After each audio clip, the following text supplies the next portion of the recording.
Hi, how's it going? Hope you're doing well. Um, as you might have seen from a post a few days ago, I've decided I'm gonna start up this channel again after a few years, in a slightly different form. As I say, it's been a while since I did my old film review channel, but I've recently returned to um, wanting to post thoughts about films and music and general cultural things. And I thought actually reviving this space um, might be a might be a good way to do it. And there was some really lovely responses to my post the other day, and hopefully some interest for this sort of thing to start again. So um, yeah, I thought it might be a good idea. I won't go into a long diatribe about where I've been and what's new and all that. I mean, it's probably visually quite a difference, but yeah, I and it's also been a long time since I've done any talking like this on camera, so apologies if I'm like rusty as hell. Um, but yeah, I hope everyone's doing well. Um, I thought for my first thing back, I would do a reading of an essay I wrote recently, which was published in a long form essay student magazine called the Cambridge Review of Books, which was set up by some friends of mine at university. And I wrote this piece during the first lockdown in the UK last year, about a year ago. Um, it was prompted by my returning to a lot of these films, which I hadn't seen for a very long time. And it's a sort of reflection on some features of those films, and it's an attempt to draw some commonalities between the different works and try and provide some sort of illumination on the way in which those films employ a certain cinematic style, namely slow cinema, um, trying to elucidate how that shared cinematic style is amenable to certain ends in trying to do certain things with films. Um, in particular, the focus in this essay is on trying to explore how slow techniques in cinema, both in production and in the actual filmmaking product themselves, can attempt to shine a light and empathize on the lives of people in marginalised or often unfocused on communities in film, and give them a space and a filmic space in which to tell their story via means which are unconventional to more familiar cinematic practice. That's a very broad brush and unarticulate way of trying to introduce the topic. If you followed my channel all those years ago, you would no doubt have heard me talk about the three filmmakers who I focus on in this essay, namely Wang Bing, a really wonderful Chinese documentary filmmaker who is still making extraordinarily interesting and important films about contemporary and 20th century Chinese history. A Filipino filmmaker called Lav Diaz, who again makes films about contemporary and 20th century Filipino history, trying to tell, in effect, the story of a nation via very personal narratives. And Pedro Costa, one of my favourite contemporary filmmakers, whose work documenting the lives of Cape Verdean immigrants and other residents of the Fontanhas suburb of Lisbon, seeks to tell their story in a manner which almost works as a sort of an elegy to a community which was slowly becoming lost at the time he was making those films, and in fact it is now lost. So that's by way of introduction. I'm just gonna read the essay. I haven't rehearsed this at all, so I don't know if it's going to be completely horrible to listen to, but I thought I'd just give this a try as a way of kind of trying to ease this channel back into motion. I'll link the article in the description to this video, so if you want to read it and you don't want to hear me read it, then you can go ahead and do that if it sounds interesting to you. But I thought it might be nice if say you want to listen to this whilst on a commute or whilst going on a walk or something as a kind of podcast format, to have it read out, if you want to listen to it in a way which doesn't require actually sitting down and staring at a screen. So I'm just gonna start reading it, and I don't know how long this is going to take, but the idea is hopefully this will stir some interesting thoughts, and I'd love to hear any thoughts that any other people have in the comments, or please feel free to message me, and yeah, hopefully it can spark some interesting discussion, because I think this cinematic style, this cinematic technique, is extremely interesting for the purposes in which I try and gesture towards an outline in this essay. So here we go. The title of the piece is Seeing with Another's Eyes, Slow Cinema and Marginalised Communities. Here we go. You'll want to get this place on camera. It won't be here for much longer, warns a nameless factory worker in Wang Bing's documentary T.G. Ke, West of the Tracks. We haven't seen this worker before, and we won't see him again.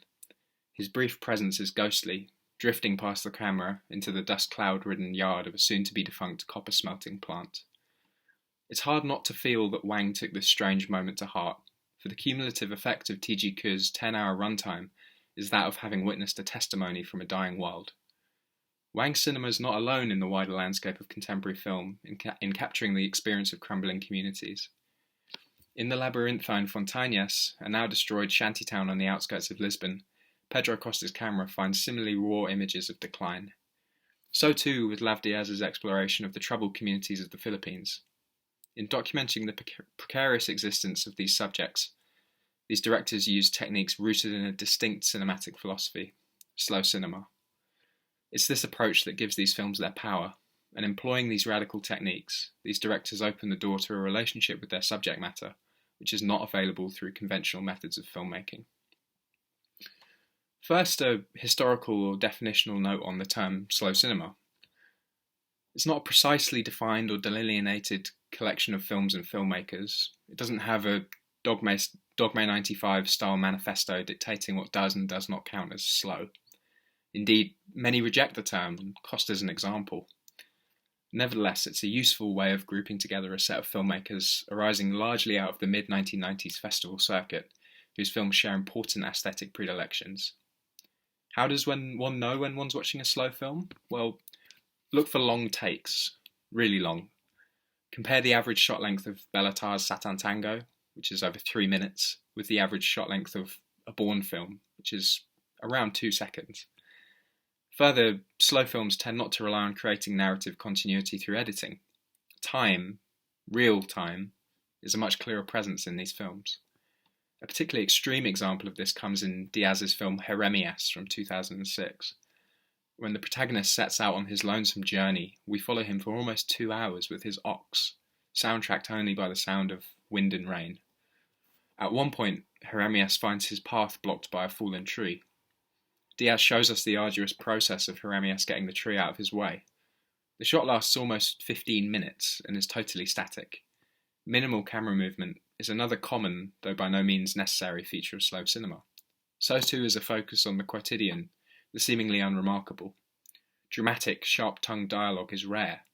We're more likely to hear people talking about the weather or watch them smoking a cigarette. These remarks don't constitute anything like a definition of slow cinema, but they highlight some important characteristics that crop up in notable examples of the style. If nothing else, we might offer a negative definition. Slow cinema has a persistent tendency to reject commercial filmmaking tropes, whether that be in its treatment of time, dialogue, narrative, or modes of film production themselves. A potential confusion should be addressed here too. Whilst slow cinema often results in extremely long cinema, most of Diaz's films, for example, stretch beyond the 6-hour mark.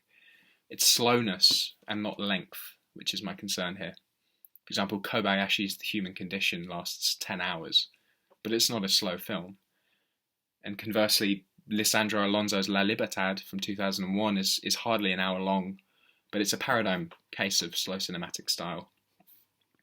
So now we have the question, why have marginalised communities been presented so effectively with slow cinematic techniques? I think the answer lies in the way slow filmmakers employ time. By slowing things right down, Costa, Wang and Diaz are trying to get us to see in a different way. Diaz has explicitly acknowledged that he views his work as an aesthetic re-education for viewers. By rejecting normal parameters of length for individual shots and for total films, and rejecting conventional approaches to narrative, these films ask us to re-evaluate our notion of what's worth being filmed. A common response to seeing a film of this style is, couldn't that have been done in a fraction of the time? Now, responses like this highlight the sort of attitude these filmmakers are trying to disrupt. At the heart of looking critically at cinema is the question, why am I seeing this? What makes this image worth being shown, and for this length of time? Why should I watch an excruciatingly slow depiction of Filipino suffering instead of something significantly less demanding on my time and patience? These are important questions, and answers to them can give a sense of why slow cinema matters. Now, the answer I want to put forward is that slow cinema introduces a novel language whose syntactic and semantic elements are distinct from those of more familiar cinema. Accordingly, these films have to be approached with an eye sensitive to new ways of constructing meaning. To try and justify slow cinematic techniques within the lexicon of, say, Hollywood styles is a losing battle. What's required is a new approach to understanding what cinematic representation can and should do. Pedro Costa's films best manifest the cinematic language I'm hinting at. Costa started making films in a traditional art house framework, yet it was within Vander's Room from 2001 that he began to craft a filmic language truly his own. Starting with Ossos in 1997, Costa became fascinated by Fontañas, a poverty-stricken community on the outskirts of Lisbon constituted largely of Cape Verdean immigrants and younger people with drug dependencies. Ossos is situated in Fontañas, but when one watches in Vander's Room, the presentation of the same space is utterly transformed. Costa was dissatisfied with filming conventions demanding strict shooting schedules, burdensome equipment, and large crews. Upon finishing Ossos, he set out into Fontañas again, but this time alone, armed only with a mid-range digital video camera. Without script or schedule, Costa made the trip into Fontañas by bus every day for several years, slowly getting to know the people of the community with greater intimacy. He remarks that they became his extended family. And what resulted was in Vander's Room. The film follows the everyday life of Vander Duarte, a vegetable seller living with drug addiction, and her friends and family. The majority of the film takes place within the confined rooms of Fontañas' residence. We see them idly chatter, consume drugs, argue, and reminisce. Crucially, there's no plot. The narrative doesn't take us from A to B. Costa's camera observes these people, largely remaining static and holding long, pensive takes. Costa also shows the surrounding environment. Demolition is a constant presence in the film, both visually and audibly. At the time, Fontañas was being destroyed and people relocated to nearby government-provided housing. Now, Costa constructs meaning differently from more familiar filmmaking styles. In conventional narrative film, the significance of a given image tends to derive from its place within a plot. This is a crude generalization, but I think it's largely true. Why are we seeing X doing Y? Precisely because Y contributes in some way to telling a story about X. It has a meaning owing to its taking place within a broader narrative. In films like In Vander's Room, where there is no conventional narrative, contextual meaning in this sense is absent. Without a plot, the source of meaning must lie elsewhere. It's worth remarking that many other filmmakers reject narrative. We take the experiments of Stan Brakhage and Hollis Frampton, for example. But what distinguishes slow cinema is its usage of time to generate meaning outside of usual contextual contexts. By rejecting familiar cinematic time, Costa opens up the possibility of a more intimate portrayal of his subjects. Bolstered by the extreme length of the takes, the mirroring of represented time in real time, Costa gives his subjects the capacity to fill the screen with their own time. As the film proceeds, we become gradually acquainted with the rhythms of life in Fontañas, allowing Vander, Noro, and others to tell their stories. There's a clear manifestation of the political potential of slow cinema here. Costa shows the people of Fontañas respect by allowing the pace of their own lives to be mirrored in the pace of his film. So we hear Vanda and her sister Zita reminisce at length on their childhood in Fontañas. Noro speaks about his difficult relationship with his mother, and at one point, two addicts compare their experiences of heroin-induced hematomas. In using screen time this way, Costa's cinema functions as a preserver. Fontañas is now long gone, but in Vanda's room is the community's final testament. Could this have been done in a fraction of the time? Well, in Vanda's room is 3 hours long, but because of the reasons given above, it simply has to be if it is to do what it sets out to do. Conventional cinema simply does not have the tools to deal with the subject, like Fontañas, in the way in Vanda's room does. Now at this point it's worth remarking a technological point which is important in the development of the cinematic language of our filmmakers: the shift from celluloid to digital. Cinephiles are often snooty about the use of digital, witness Tarantino proudly exclaiming that he still uses 70mm film. And in a sense, they're absolutely right. Film has a visual quality which digital cannot reproduce. That being said, one can still recognise the significant virtues digital holds for certain forms of cinema. Digital is significantly cheaper than film. The work of Costa or Wang would be impossibly expensive if they used celluloid. Such advantages pave the way for the slow approach. Wang was able to live with the communities he captures for years, giving his films their intimacy. Digital is also not constrained by shot length. In using celluloid, filmmakers are constrained to a maximum of 10-minute shot lengths, whereas Lav Diaz can shoot his 20-minute plus takes as often as he likes. Digital provides the means for developing alternative cinematic languages which use the notion of duration to their advantage. Slowness is not just an aesthetic crucial to the finished films, it's also one which seeps into the way such films are made.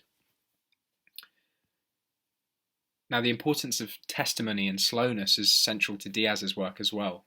A key theme of his films is the history of oppression endured by the Filipino nation. His 2012 film Florentino Hubaldo CTE is the most direct example of this. Over its grueling 6-hour runtime, Diaz tells the story of Florentina Hubaldo, a girl in the rural Philippines who, after the death of her mother at the age of 10, at the age of 10 is pimped out by her father to local men so that he can afford to gamble on cockfights. Florentina is chained to her bed and raped by men daily. Throughout, we see Florentina desperately try and tell her story to herself, but as the film progresses, her memory becomes increasingly fragmentary. At one point, she forgets her name. At another, she can't remember what her mother looked like. Why does she continually tell her story? Why does Diaz show her struggle to tell it again and again? Perhaps the clearest way to understand Diaz's narrative approach here is to see Florentina's story as a metaphor for the experience of the Philippines over 400 years of colonialism and years of oppressive dictatorship under Ferdinand Marcos. Diaz has spoken at length in interviews about how he sees his films as ways of trying to understand the Filipino nation by commemorating its history. Nadine Mai puts it as such: Diaz's films function as cinematic defences against the loss of memory, the loss of the past, and the loss of the country's self as a nation. Similarly with Florentina, she must tell her own story to survive, for to lose her past is to lose herself. Again, storytelling becomes central to the preservation of memory, of people, in cinema. The sheer length of Florentino Hubaldo CTE makes manifest the slow deterioration of Florentina's mental state. It's worth saying CTE stands for chronic traumatic encephalopathy, which is a degenerative disease of the brain. Diaz's films don't reject narrative in the same way that Costa's do, but their approach to cinematic time is just as radical. Florentina's story is told alongside that of Mannerling and Juan, who visit Mannerling's brother Hector to dig up some treasure which Mannerling has caused to believe his grandfather hid where Hector lives. Until 4 hours into the film, it's not clear how this story and that of Florentina's relate, until Hector, who's until this point a background figure, confesses that his daughter Lolita, afflicted with an unspecified chronic lung condition, is not his. In fact, Lolita is the daughter of Florentina, who appeared on Hector's doorstep many years ago, having escaped from her father. The coming together of past and present in this moment is one of the film's most lyrical features. And in the closing hours, Diaz uses the device to particularly striking effect. Perhaps most moving is the Pietà image of Florentina holding her child in the river, a moment where chronological time ceases to exist and different temporalities intersect to express common suffering. By breaking down conventional temporal boundaries, Diaz allows an expression of common experience between generations, attesting to the grief of a nation which has suffered for so long.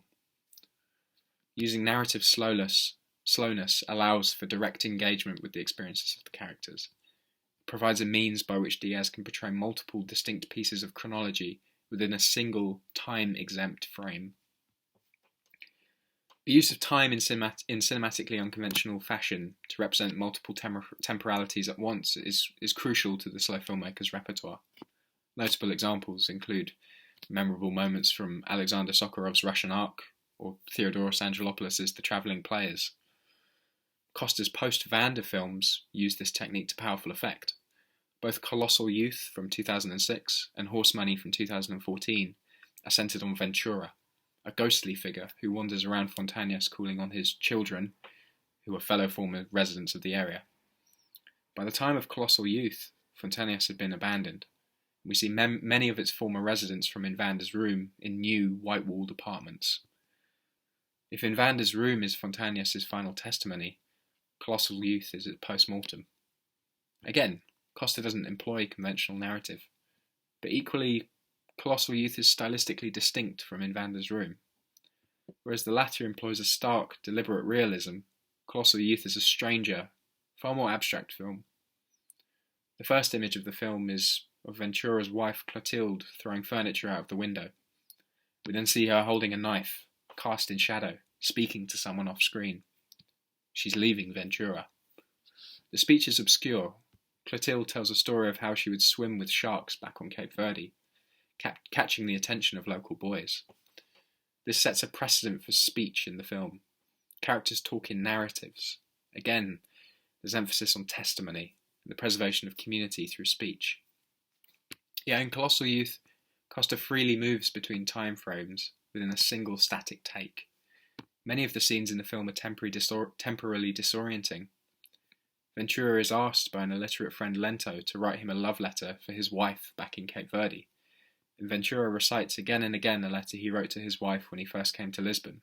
We hear him recite this letter over 5 times during the film. In another scene, Ventura visits a museum he helped build in order to visit one of his children, working there as a guard. Costa frames Ventura as part of the museum, an artifact in himself, as indispensable a part of Portuguese history as the colonial paintings he's surrounded by. By distancing the film from clearly linear time, Costa creates a cinematic space in which different temporal zones can coexist within a single frame. Ventura is a haunting symbol of Fontañas' past and present, desperately trying to stay alive by the recitation of stories. When Ventura visits Vanda, who's now a mother, in her new apartment, neither are capable of storytelling. Instead, they watch television, passively consuming stories that aren't theirs. With the destruction of the community has come the loss of the ability to speak as they once did. Ventura and Vanda have become silenced by their new surroundings. And similarly, in Horse Money from 2014, a film which focuses on Ventura's enduring memory of the 1974 uprising in Portugal, in one of Costa's most masterful cinematic constructions, Ventura, who's now in this kind of asylum or hospital, has a 25-minute encounter with a life-sized toy soldier, which, throughout the conversation, speaks to him in at least 3 distinct temporal periods. Costa's work has increasingly blurred temporal boundaries. It's the technique of slow cinema that's made this possible. Hopefully what's clear is that in the aesthetic decisions of the 3 directors here, there's visible a new avenue for approaching filmic time, one which enables a richer exploration of the relationship between past and present than more familiar narratives allow. By repositioning figures temporally, Costa, Wang and Diaz allow us to understand them in their own context. Perhaps above all else, slow cinematic techniques provide us with the means of approaching people's lives with considerably greater empathy.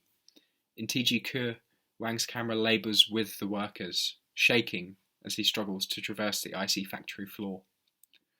Slow cinema grants us the ability to experience time as the subjects of the film themselves experience it, providing a reality and dignity which a focus on conveying a compelling narrative cannot convey. So to the question, couldn't that have been done in a fraction of the time, we must answer no. Slow cinema asks us not to see cinematic meaning as confined to contextualization within a narrative, but instead to find meaning in quotidian experience. In doing so, it raises what might have seemed unworthy of the camera's attention to the prime focus of cinema.